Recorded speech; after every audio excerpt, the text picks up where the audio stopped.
Hi everyone, welcome back my channel. ಎಲ್ಲರೂ ಹೇಗಿದ್ದೀರಾ? ಎಲ್ಲರೂ ಕೂಡ ಚೆನ್ನಾಗಿದ್ದೀರಾ ಅನ್ಕೋತೀನಿ. ನಾನು ಕೂಡ ಸೂಪರ್ ಆಗಿದ್ದೀನಿ. ಇವತ್ತಿನ ಬ್ಲಾಗ್ ಏನಪ್ಪ ಅಂತ ಹೇಳಿದರೆ, ಸ್ಪೆಷಲ್ ಆಗಿ ಮಾವಿನ ಹಣ್ಣಿನ ಕೇಸರಿ ಭಾತ್ನ ಮಾಡ್ತಾ ಇದ್ದೀನಿ. ಸೊ ಅದು ಹೇಗೆ ಮಾಡೋದು, ಅದಕ್ಕೆ ಬೇಕಾಗಿರೋ ಇಂಗ್ರೀಡಿಯೆಂಟ್ಸ್ನ ನಿಮ್ಮ ಜೊತೆ ಹೇಳಿ ಶೇರ್ ಮಾಡ್ಕೋತೀನಿ. ಪ್ಲೀಸ್ ಈ ವಿಡಿಯೋನ ಹೆಂಗೆ ತನಕ ನೋಡಿ. ಆ್ಯಂಡ್ ಇನ್ನೂ ಯಾರು ನನ್ನ ಚಾನಲ್ ಸಬ್ಸ್ಕ್ರೈಬ್ ಮಾಡ್ಕೊಂಡಿಲ್ಲ, ಪ್ಲೀಸ್ ಸಬ್ಸ್ಕ್ರೈಬ್ ಮಾಡ್ಕೊಳ್ಳಿ. ಆ್ಯಂಡ್ ಪಕ್ಕದಲ್ಲಿರೋ ಬೆಲ್ ಬಟನ್ನ ಕ್ಲಿಕ್ ಮಾಡಿ, ಯಾಕಂದರೆ ನೆಕ್ಸ್ಟ್ ಹಾಕುವ ಫಸ್ಟ್ ವಿಡಿಯೋ ನೋಟಿಫಿಕೇಶನ್ ನಿಮಗೆ ಬರುತ್ತೆ. ಆ್ಯಂಡ್ ಈ ವಿಡಿಯೋ ಇಷ್ಟ ಆದರೆ ಒಂದು ಲೈಕ್ ಮಾಡಿ, ಶೇರ್ ಮಾಡಿ, ಕಮೆಂಟ್ಸ್ ಮಾಡಿ. ಪ್ಲೀಸ್ ಈ ವಿಡಿಯೋನ ಹೆಂಗೆ ತನಕ ಮಾಡಿ ನಾನು ಯಾವ ರೀತಿ ಮಾಡ್ತೀನಿ ಅಂತ ಹೇಳಿ ನಿಮ್ಮ ಜೊತೆ ಶೇರ್ ಮಾಡ್ಕೊತೀನಿ. ಬನ್ನಿ ಇವಾಗ ನೆಕ್ಸ್ಟು ಅದಕ್ಕೆ ಏನೇನು ಇಂಗ್ರೀಡಿಯೆಂಟ್ಸ್ ಬೇಕು ಅಂತ ಹೇಳಿ ತೋರಿಸ್ತೀನಿ ಗೈಸ್. ಇದಕ್ಕೆ ನಾನಿಲ್ಲಿ 1 ಕಪ್ ಸಕ್ಕರೆನ ತೊಗೊಂಡಿದ್ದೀನಿ. ಆ್ಯಂಡ್ 1 ಕಪ್ ಸಕ್ಕರೆನ ತೊಗೊಂಡಿದ್ದೀನಿ, ಮತ್ತು ಸ್ವಲ್ಪ ತುಪ್ಪ ಮತ್ತು ಮಾವಿನ ಹಣ್ಣನ್ನ ತೊಗೊಂಡಿದ್ದೀನಿ. ಆ್ಯಂಡ್ ಸ್ವಲ್ಪ ಗೋಡಂಬಿ ದ್ರಾಕ್ಷಿನ ತೊಗೊಂಡಿದ್ದೀನಿ. ಸೊ ನೆಕ್ಸ್ಟ್ ಇವಾಗ ಅದನ್ನೇ ಹೇಗೆ ಮಾಡ್ಕೊಳ್ಳೋದು ಅಂತ ಬನ್ನಿ ಗೈಸ್ ತೋರಿಸ್ತೀನಿ. ಒಂದು ಪಾತ್ರೆಗೆ ರವೆನ ಹಾಕಿ ಹುರ್ಕೊಳ್ಳೋಣ. ಫಸ್ಟು ರವೆನ ಹಾಕೋತಾ ಇದ್ದೀನಿ, ತುಪ್ಪನ ಹಾಕೋತಾ ಇದ್ದೀನಿ. ಇದರೊಳಗಡೆ ರವೆ ಕೆಂಪಾಗೋವರೆಗೂ ಫ್ರೈ ಮಾಡ್ಕೋಬೇಕು. ರವೆ ಇದು ಫ್ರೈ ಆಗ್ತಾ ಇದೆ, ಸ್ವಲ್ಪ ತುಪ್ಪ ಹಾಕಿ ಫ್ರೈ ಮಾಡ್ಕೊತಾ ಇದ್ದೀನಿ ಅಂತ ಹೇಳಿದೆ ಅಲ್ವಾ.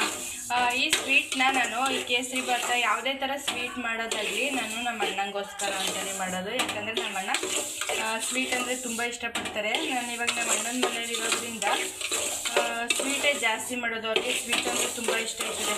ಅದೇ ಶಶಿಯಣ್ಣ ಅಂತ ಹೇಳಿದ್ನಲ್ಲ, ಅವ್ರಿಗೆ ಸ್ವೀಟ್ ತುಂಬ ಇಷ್ಟ ಆಯ್ತದೆ. ಮತ್ತು ಲಾಸ್ಟ್ ವೀಡಿಯೋದಲ್ಲಿ ನನ್ನ ತಂಗಿ ಅಂತ ಒಬ್ಬರನ್ನ ಪರಿಚಯ ಮಾಡಿಕೊಟ್ಟಿದ್ದೆ ಗೈಸ್. ಅವಳಿಗೂ ಒಂದು ಸ್ವೀಟ್ ಅಂದರೆ ತುಂಬ ಇಷ್ಟ. ಕೇಸರಿ ಭಾತು ಮತ್ತು ಕ್ಯಾರೆಟ್ ಹಲ್ವಾ ಎಲ್ಲ ತುಂಬ ಇಷ್ಟ ಆಗುತ್ತೆ ಅವಳಿಗೆ. ಸೊ ಇದು ಫ್ರೈ ಆಗಿದೆ, ಇದನ್ನು ಒಂದು ತಟ್ಟೆಗೆ ಹಾಕೋಬಿಡೋಣ. ಫ್ರೈ ಆಗಿರೋದನ್ನ ಒಳಗಡೆ ನೀರನ್ನ ಹಾಕೋತೀನಿ. ಬೇಕಿದ್ರೆ ನೀವು ಸ್ವಲ್ಪ ಗಟ್ಟಿಗೆ ಮಾಡ್ಕೊತೀನಿ ಅಂದರೆ ಸ್ವಲ್ಪ ನೀರು ಹಾಕ್ಕೋಬೇಕು. ನಾನಿಲ್ಲಿ ಸ್ವಲ್ಪ ತೆಳ್ಳಗೆ ಮಾಡ್ಕೊಳ್ಳೋಣ, ಕೇಸರಿ ಭಾತ್ ತುಂಬ ಚೆನ್ನಾಗಿರುತ್ತೆ ಅಂತ ಹೇಳ್ಬಿಟ್ಟು ಸ್ವಲ್ಪ ಜಾಸ್ತಿ ನೀರನ್ನ ಹಾಕೋತಾ ಇದ್ದೀನಿ. ಅದರೊಳಗಡೆ ಇವಾಗ ಆವಾಗಲೇ ಸಕ್ಕರೆ ತೋರಿಸಿದ್ನಲ್ಲ, ಅದನ್ನು ಹಾಕೋತಾ ಇದ್ದೀನಿ. ಸಕ್ಕರೆ ಕಮ್ಮಿ ಆಗುತ್ತೆ ಅಂತ ಅನಿಸ್ಬೋದು. ಸಕ್ಕರೆನ ಹಾಕ್ಕೊಂಡು, ಸೊ ನಾನಿಲ್ಲಿ ಮಿಲ್ಕೇನು ಆ್ಯಡ್ ಮಾಡಲ್ಲ, ನಾನು ಹಾಲು ಹಾಕ್ತೆ. ಕೇಸರಿ ಭಾತ್ನ ಯಾವುದೇ ಕೇಸರಿ ಭಾತ್ ಮಾಡಿದ್ರು ಹಾಲನ್ನ ಹಾಕಲ್ಲ, ಬರೀ ನೀರಿಂದಲೇ ನಾನು ಮಾಡ್ಕೊಡೋದು. ಇವಾಗ ನಮ್ಮಣ್ಣ ಬರ್ತಾರೆ ಮಧ್ಯಾಹ್ನ ಊಟಕ್ಕೆ ಅಂತ. ಆವಾಗ ಕೇಸರಿ ಭಾತ್ ಕೊಟ್ಟು ಟೇಸ್ಟ್ ಹೆಂಗಿದೆ ಅವರಿಗೆ ಒಂಥರ ಸರ್ಪ್ರೈಸು. ನಾನು ಅಣ್ಣ ಬಂದಾಗ ಹೆಂಗಿರ್ತಾರೆ ಅವ್ರ ರಿಯಾಕ್ಷನ್ನ ತೋರಿಸ್ತೀನಿ ನಾನು. ನಮ್ಮ ಅಣ್ಣಂಗಂತೂ ನಿಜ ಸ್ವೀಟ್ ಅಂದರೆ ಊಟನೂ ಕೂಡ ಮಾಡಲ್ಲ, ಅಷ್ಟೊಂದು ಸ್ವೀಟ್ ತುಂಬ ಇಷ್ಟ ಅವ್ರಿಗೆ. ಇವಾಗ ಬಂದು ಬೌಲಲ್ಲಿ ಡೆಕೋರೇಷನ್ ಏನಾದರೂ ಮಾಡಿ ಅವರಿಗೆ ತೋರಿಸ್ತೀನಿ ಅಂದರೆ ತುಂಬ ಇಷ್ಟಪಡ್ತಾರೆ. ಅವ್ರ ರಿಯಾಕ್ಷನ್ ಹೆಂಗಿರುತ್ತೆ ಅಂತ ನಿಮ್ಮ ಜೊತೆ ತೋರಿಸ್ತೀನಿ. ನಮ್ಮ ಅಣ್ಣನ ಹೆಂಡ್ತಿದ್ದಾರಲ್ಲ, ನಮ್ಮ ಮನು ಅಕ್ಕ, ಅವರಿಗೆ ಸ್ವೀಟ್ ಇಷ್ಟ ಇಲ್ಲ ಅಂತ ಹೇಳ್ತಾರೆ. ಕಳ್ಳರ ಥರ ಮಾಡಿಕೊಟ್ರೆ ನಮ್ಮ ಅಣ್ಣಕ್ಕಿಂತ ಜಾಸ್ತಿ ಅವರೇ ತಿಂದ್ಬಿಟ್ಟಿರ್ತಾರೆ. ಯಾರು ಅಂತ ತೋರಿಸ್ತೀನಿ ಬನ್ನಿ ಗೈಸ್. ನೋಡಿ ಮಕ್ಕ ತಿರುಗಿಸ್ಕ ಗುಡುಗುಡು ಅಂತ ಓಡಾಡ್ತಾಳೆ, ನಾಚಿಕೆ. ನಮ್ಮ ಅಕ್ಕ ನಾಚ್ಕೊಂಡು ಓಡೋಗ್ಬಿಟ್ರು ಗೈಸ್. ಬರ್ತಾರೆ ಇರಿ ತೋರಿಸ್ತೀನಿ. ನಮ್ಮ ಅಣ್ಣನೂ ಕೂಡ ಬಂದಿದ್ದಾರೆ. ಅವ್ರಿಗೆ ಇನ್ನೂ ಹೇಳಿಲ್ಲ ಸ್ವೀಟ್ ಮಾಡ್ತಾಯಿದ್ದೀವಿ ಅಂದ್ಬಿಟ್ಟು. ಕೊಟ್ಟ ಮೇಲೆ ಸರ್ಪ್ರೈಸಾಗಿ ಹೇಳೋಣ ಅಂತ ಇದ್ದೀನಿ. ತೋರಿಸ್ತೀನಿ. ನಮ್ಮ ಅಕ್ಕನ ನೋಡ್ಕೊಳ್ಳಿ, ಆಚೆ ಮಾತಾಡ್ತಾ ನಿಂತ್ಕೊಂಡಿದ್ದಾರೆ. ಅನ್ನೋ ಅಕ್ಕ ಇಲ್ಲಿ ನೋಡಿಲಿ, ಕಳ್ಳಿ ಥರ ಅವಸ್ಕತಿಯ. ಬನ್ನಿ ಗೈಸ್, ಇವಾಗ ನಾನು ಮಾಡ್ತಿರೋದು ಎಲ್ಲಿವರೆಗೂ ಬಂದಿದೆ ಅಂತ ನೋಡೋಣ. ಇದು ಸಕ್ಕರೆ ಪಾಕ, ಸಕ್ಕರೆ ಕರಗಲಿ ಅಂತ ಇಟ್ಟಿದ್ದೀನಿ. ಇದಕ್ಕೆ ಸ್ವಲ್ಪ ಇವಾಗ ಏನು ಹಾಕೋತೀನಿ ಗೊತ್ತಾ, ರೆಡ್ ಕಲರ್ ಹಾಕೋಬಿಡ್ತೀನಿ. ನೋಡಿ ಸ್ವಲ್ಪ ರೆಡ್ ಕಲರ್ನ ಹಾಕೋತಾ ಇದ್ದೀನಿ. ಯಾಕಂದರೆ ಅದ್ರ ಜೊತೆ ಸಕ್ಕರೆ ಜೊತೆ ಸ್ವಲ್ಪ ಇದು ಕುದ್ರೆ ಚೆನ್ನಾಗಿರುತ್ತೆ ಅಂತ ಹೇಳ್ಬಿಟ್ಟು ನಾನು ಬೇಗನೆ ಇಲ್ಲಿ ಕಲರ್ನ ಹಾಕ್ಕೊಬಿಟ್ಟಿದ್ದೀನಿ. ನಿಜವಾಗ್ಲೂ ಏನು ಗೊತ್ತಾ, ಈ ಕೇಸರಿ ಭಾತ್ ಮಾಡೋದು ಮತ್ತು ನಾನು ಬಾಳೆಹಣ್ಣಿನ ಕೇಸರಿ ಭಾತ್ ಅಂತ ಮಾಡ್ತೀನಿ. ಯಾವುದೇ ಥರ ಕೇಸರಿ ಭಾತ್ ಮಾಡಿದ್ರು ನಾನು ಕೆಲವು ಕಡೆ ಕೇಳಿದ್ದಷ್ಟೇ ಹಾಲು ಹಾಕ್ತಾರೆ ಕೇಸರಿ ಭಾತ್ಗೆ ಅಂತೇಳಿ. ಕೆಲವೊಬ್ಬರು ಹಾಕ್ತಾರೆ, ಇನ್ನು ಕೆಲವು ಕಡೆ ನಾನು ನೋಡಿರೋ ಮಟ್ಟಿಗೆ ಯಾರೂ ಕೂಡ ಕೇಸರಿ ಭಾತ್ಗೆ ಹಾಲು ಹಾಕಲ್ಲ. ಯಾಕಂದರೆ ಮುದ್ದೆ ಥರ ಆಗಿಬಿಡುತ್ತೆ ಅಂತೇಳಿ. ಕೇಸರಿ ಭಾತ ತಿನ್ನಬೇಕಾದ್ರೆ ಎಷ್ಟು ಚೆನ್ನಾಗಿರಬೇಕು ಅಂತಂದರೆ ಎಳ್ಕೊಂಡು ತಿನ್ನೋ ಥರ ಇರಬೇಕು. ಮುದ್ದೆ ಆದರೆ ಚೆನ್ನಾಗಿ ನನಗೂ ಕೂಡ ಇಷ್ಟ ಆಗಲ್ಲ. ಹಾಗಾಗಿ ನಾನು ಇಲ್ಲಿ ಸ್ವಲ್ಪ ಜಾಸ್ತಿ ನೀರು ಹಾಕ್ಕೊಂಡು ತೆಳ್ಳೆ ಹಾಗೆ ಮಾಡ್ಕೊತಾ ಇದ್ದೀನಿ. ಸಕ್ಕರೆ ಕೂಡ ಕರಗಿದೆ. ಸೊ ಒಂದು ಕುದಿ 2 ಕುದಿ ಬರಲಿ ಅಂತ ವೆಯ್ಟ್ ಮಾಡ್ತಾಯಿದ್ದೀನಿ. ಸ್ವಲ್ಪ ನಾನಿಲ್ಲಿ ಆಯಿಲ್ನ ಹಾಕೋತಾ ಇದ್ದೀನಿ. ಒಂದು ಚಿಕ್ಕ ಗ್ಲಾಸಷ್ಟು ಆಗೋಷ್ಟು ಆಯಿಲ್ನ ಇಲ್ಲಿ ಆ್ಯಡ್ ಮಾಡ್ಕೊತಾ ಇದ್ದೀನಿ. ಸೊ ಇದನ್ನು ಈ ಥರ ಮುಚ್ಚಿಬಿಡೋಣ, ಅದು ಬೇಗನೆ ಕುದಿಯುತ್ತೆ. ಸೊ ಗೈಸ್ ಏನು ಗೊತ್ತಾ, ನನಗೆ ನಿಜವಾಗ್ಲೂ ಇದು ಕೇಸರಿಬಾತ್ ಮಾಡ್ಬೇಕಾದ್ರೆ ಒಂದು ಹಳೇದು ಒಂದು ನೆನಪಾಗುತ್ತೆ. ಏನು ಅಂತಂದರೆ, ನಾನು ನಮ್ಮ ದೊಡ್ಡಮ್ಮನ ಮಗಳು ನಮ್ಮ ಅಕ್ಕ ಅಂತ ಇದ್ದರು, ರಶ್ಮಿ ಅಕ್ಕ. ಅವರು ನಾನು ಇಬ್ಬರೂ ಕೂಡ ಹೀಗೆ ಕೇಸರಿಬಾತ್ ಮಾಡ್ತೀವಿ ಅಂತ ಹೇಳಿಬಿಟ್ಟು ಜೊತೆಗೆ ಅವಲಕ್ಕಿ ಉಪ್ಪಿಟ್ಟನ್ನ ಮಾಡೋಣ ಅಂತ ಅಂದ್ಕೊಂಡಿದ್ವಿ. ಆಗಲ್ಲ ಏನು ಮಾಡಿದ್ವಿ ಗೊತ್ತಾ, ನಾವು ಅವಲಕ್ಕಿ ಉಪ್ಪಿಟ್ಟನ್ನ ಮಾಡೋಣ ಅಂದ್ಬಿಟ್ಟು ನಮಗೆ ಆವಾಗ ಫಸ್ಟ್ ಟೈಮು ಗೊತ್ತಾಗ್ತಿರ್ಲಿಲ್ಲ ಅವಲಕ್ಕಿ ಉಪ್ಪಿಟ್ಟು ಹೇಗೆ ಮಾಡೋದು ಅಂತ ಹೇಳ್ಬಿಟ್ಟು ನಾನು ನಮ್ಮ ಅಕ್ಕ ಸೇರ್ಕೊಂಡು ನಮ್ಮ ಮಾವನ ಮನೇಲಿ ಏನು ಮಾಡಿಬಿಟ್ಟಿದ್ವಿ ಅಂತಂದರೆ, ಅವಲಕ್ಕಿನ ಜಾಸ್ತಿ ಟೈಮ್ ಅಂದರೆ ಇವಾಗ ಗೊತ್ತಾಗ್ತಿತ್ತು, ಅವಾಗ ಗೊತ್ತಾಗ್ತಿರ್ಲಿಲ್ಲಲ್ವ. ಹಂಗಾಗಿ ನಾವು ಕೈಯಲ್ಲಿ ನೋಡಿ ನೋಡಿ ಕಲ್ತ್ಕೊಂಡಿದ್ದು. ಯಾರು ಕೂಡ ಅಡುಗೆನ ಇಷ್ಟೇ ಹಾಕಿ ಹೀಗೆ ಮಾಡಿ ಅಂತ ನಮ್ಮ ಮನೇಲಿ ನಮ್ಮ ದೊಡ್ಡಮ್ಮನೇ ಆಗಲಿ ನಮ್ಮ ಅಮ್ಮನೇ ಆಗಲಿ ಯಾರೂ ಆ ಥರ ಹೇಳ್ಕೊಟ್ಟಿಲ್ಲ. ಅವರು ಕೈ ಹೆಂಗೆ ಹಾಕ್ತಾರೆ ಅಂತ ಹೇಳಿ ನಾವು ಕೂಡ ನೋಡಿ ಕಲ್ತಿದ್ದು. ನಾನು ಬೆಳೆದಿದ್ದು ನಮ್ಮ ದೊಡ್ಡಮ್ಮವ್ರ ಮನೇಲೇ, ಹುಟ್ಟಿದ್ದು ಅದೇ ಊರಲ್ಲಾದರೂ ನಾನು ಬೆಳೆದಿದ್ದು ನಮ್ಮ ದೊಡ್ಡಮ್ಮವ್ರ ಮನೇಲಿ. ಸೊ ನಮ್ಮ ಅಮ್ಮನ ಹತ್ರ ನಾನು ಬೆಳೆದಿದ್ದೇ ಇಲ್ಲ. ನಾನು ಇವತ್ತು ಹೀಗೆ ಅಡುಗೆ ಮಾಡೋದಾಗಲಿ ಪ್ರತಿಯೊಂದು ಕೆಲಸ ಮಾಡೋದು ಆಗಲಿ ಫುಲ್ ಕ್ರೆಡಿಟು ನಮ್ಮ ದೊಡ್ಡಮ್ಮಂಗೆ ಹೋಗಬೇಕು. ಯಾಕಂದರೆ ಫುಲ್ಲು ನಮ್ಮ ಅಕ್ಕಂಗೆ ಹೆಂಗೆ ಹೇಳ್ಕೊಡ್ತಾರೆ ಅದೇ ಥರ ನನಗೂ ಕೂಡ. ಅವರಿಗೆ ಜಾಸ್ತಿ ಹೊಡೆದ್ರು ಕೂಡ ನನಗಂತೂ ಹೊಡಿತಾ ಇರಲಿಲ್ಲ ನಮ್ಮ ದೊಡ್ಡಮ್ಮನ ಹತ್ರ ಇದ್ದಿದ್ದಕ್ಕೆ ನಾನು ಈ ಥರ ಬುದ್ಧಿ ಕಲ್ತ್ಕೊಂಡು ಆ್ಯಂಡ್ ಅಡುಗೆ ಮಾಡೋದೆಲ್ಲ ಕಲ್ತಿದ್ದೀನಿ ಅಂತ ಅಂದರೆ ಅವರೇ ಕಾರಣ ನಿಜವಾಗ್ಲೂ. ಸೊ ಟಾಪಿಕ್ ಎಲ್ಲೆಲ್ಲಿಗೂ ಹೊಂಟೋಗ್ಬಿಡ್ತು, ಸಾರಿ ಗೈಸ್.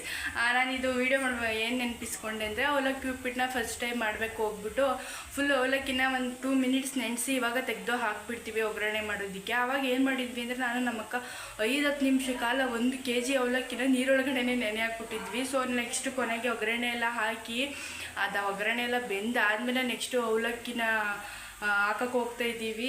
ಒಗ್ಗರಣೆ ಒಳಗಡೆ ಫುಲ್ಲು ಮುದ್ದೆ ಆಗ್ಬಿಟ್ಟೈತೆ. ಅರಿಶಿನ ಪುಡಿ ಹಾಕಿದ್ರೂ ತಡೀತಾ ಇಲ್ಲ, ಫುಲ್ಲು ಮುದ್ದೆ ಹಂಗಾಗ್ಬಿಟ್ಟೈತೆ. ಅದು ನನಗೆ ಎಷ್ಟು ಮೆಮೊರಿ ಅಂತಂದರೆ, ನಮ್ಮ ಅಕ್ಕನ ಜೊತೆ ನಿಜವಾಗ್ಲೂ ಕಳೆದಿರೋ ಒಂದೊಂದು ಕ್ಷಣ ಕೂಡ ಇವಾಗ ನನಗೆ ತುಂಬ ಮೆಮೊರಿ ಅನಿಸುತ್ತೆ. ತುಂಬ ಮಿಸ್ ಮಾಡ್ಕೋತೀನಿ ಈಗ ನಾನು ಅವಳನ್ನ.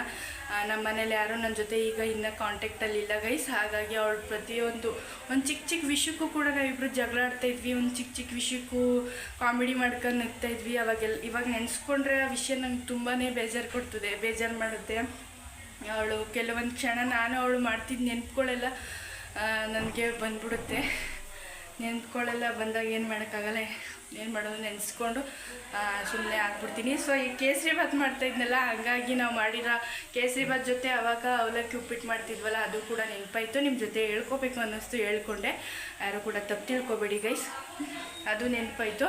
ಸೊ ಹಾಗೆ ಮಾಡಿಬಿಟ್ಟಿದ್ವಿ. ಅವಲಕ್ಕಿ ಉಪ್ಪಿಟ್ಟನ್ನ ಯಾರೂ ತಿಂದಿರೋ ಥರ ಮಾಡಿಬಿಟ್ಟಿದ್ವಿ. ಅರಿಶಿನ ಪುಡಿ ಹಾಕಿದ್ರೆ ಫುಲ್ ಅಲ್ಲಲ್ಲಿಗೆ ಕಚ್ಕೊಬಿಡ್ತೈತೆ.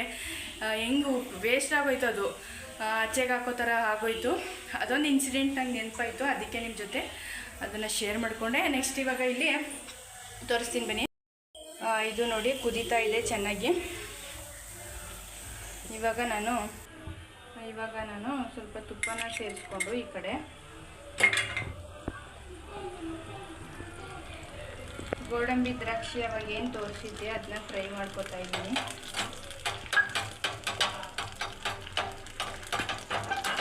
ಅದು ಆ ಕಡೆ ಸಕ್ಕರೆ ಪಾಕ ಬೇಯ್ತಾ ಇದೆ. ಸೊ ಈ ಕಡೆ ನಾನು ಗೋಡಂಬಿ ದ್ರಾಕ್ಷಿನ ಫ್ರೈ ಮಾಡ್ಕೊಂಡ್ಬಿಡೋಣ ಅಂತ ಹೇಳ್ಬಿಟ್ಟು ತುಪ್ಪದಲ್ಲಿ ಫ್ರೈ ಮಾಡ್ಕೊತಾ ಇದ್ದೀನಿ.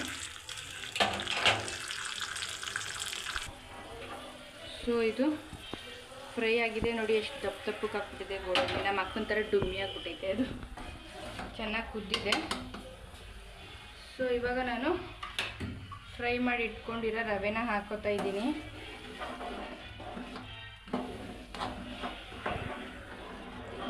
ನಾನು ಹೇಳಿದ್ದೆ ಫುಲ್ಲು ನಂಗೆ ತೆಳ್ಳೇಬೇಕು, ಹಾಗಾಗಿ ತೆಳ್ಳಗೆ ಮಾಡ್ಕೊಳ್ಳೋರು ಸ್ವಲ್ಪ ನೀರನ್ನ ಜಾಸ್ತಿ ಹಾಕ್ಕೊಂಡು ಈ ಥರ ಮಾಡಿಕೊಂಡ್ರೆ ಅದು ರವೆ ಹುಗಿದ ಮೇಲೆ ಒಂದು ಹದಕ್ಕೆ ಬರುತ್ತೆ. ಅದು ನೋಡಿ ಈ ಥರ ಆಗಿದೆ.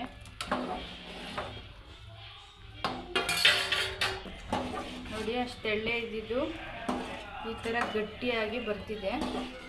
ಇನ್ನೂ ಗಟ್ಟಿ ಬರುತ್ತೆ ಇದು. ಕುದೀತಾ ಕುದೀತಾ ರವೆ ಎಲ್ಲ ಪೊಂಗುತ್ತೆ ಅಲ್ವಾ, ಹಾಗಾಗಿ ಇನ್ನೂ ಗಟ್ಟಿ ಬರುತ್ತೆ. ನೋಡಿ ಅವಾಗ ಎಷ್ಟು ತೆಳ್ಳೆ ಇತ್ತು, ಇವಾಗ ಈ ಥರ ಕನ್ಸಿಸ್ಟೆನ್ಸಿ ಬಂದಿದೆ. ಸೊ ಕುದೀತಾ ಇದೆ. ಆ್ಯಂಡ್ ಆವಾಗಲೇ ಫ್ರೈ ಮಾಡ್ಕೊಂಡಿರೋ ಗೋಡಂಬಿ ದ್ರಾಕ್ಷಿನ ಹಾಕೋತಾ ಇದ್ದೀನಿ.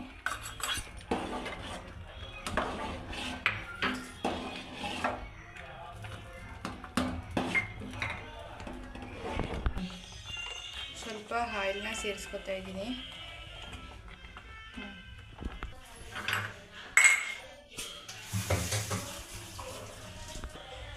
ನೋಡಿ ನಾನು ಹೇಳ್ದಾಗೆ ಎಷ್ಟು ಗಟ್ಟಿ ಆಯಿತು ಇದು ಅಂತ. ಆ್ಯಂಡ್ ನೆಕ್ಸ್ಟ್ ಕೊನೆಯಲ್ಲಿ ಮ್ಯಾಂಗೋನ ಹಾಕೋತಾ ಇದ್ದೀನಿ. ಸೊ ಕೊನೆಯಲ್ಲಿ ಹಾಕ್ಕೋಬೇಕು ಇದನ್ನು. ಕೊನೆಯಲ್ಲಿ ಹಾಕ್ಕೊಂಡು ನೀಟಾಗಿ ಮಿಕ್ಸ್ ಮಾಡ್ಕೊಳ್ಳೋಣ ಈ ಥರ.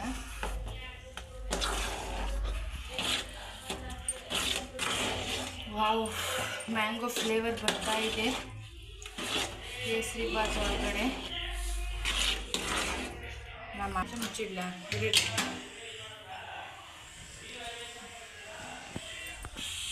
ಸೊ ಇವಾಗ ಇದನ್ನು ಒಂದು 5 ನಿಮಿಷ ಹೀಗೆ ಮುಚ್ಚಿಟ್ಬಿಡೋಣ. ಸೊ 5 ನಿಮಿಷ ಆಗಿದೆ ನೋಡಿ ಗೈಸ್, ಬಂದಿದೆ. ಇದನ್ನು ಇವಾಗ ನಾನು ಒಂದು ಬೌಲ್ಗೆ ಹಾಕಿ ಸರ್ವ್ ಮಾಡ್ಕೊತೀನಿ.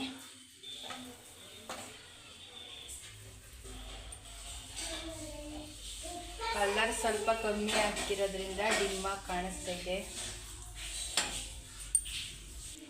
ಸೊ ಗೈಸ್, ಮಾವಿನ ಹಣ್ಣಿನ ಕೇಸರಿ ಬಾತ್ ರೆಡಿ ಆಯಿತು. ನಮ್ಮ ಅಣ್ಣ ಬಂದಿದ್ದಾರೆ, ಆವಾಗಲೇ ಹೇಳಿದೆ ನಮ್ಮ ಅಣ್ಣನ ಕೊಟ್ಟು ಇದು ಟೇಸ್ಟ್ ಹೆಂಗಿದೆ ಅಂತ ಹೇಳಿಸ್ತೀನಿ ಅಂತೇಳಿ.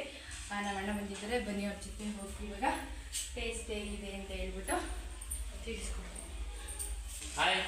ನಿಮಗೋಸ್ಕರ ಸ್ಪೆಷಲ್ ಆಗಿ ಮಾವಿನ ಕೇಸರಿ ಬಾತ್ ರೆಡಿ ಮಾಡಿದ್ದೀನಿ. ಹೆಂಗಿದೆ ಅಂತ ತಿಂದ್ಬಿಟ್ಟು ತಿಳಿಸಿ ನನ್ನ ಫ್ರೆಂಡ್. ಅವನ ಎಣ್ಣೆ ತುಪ್ಪ.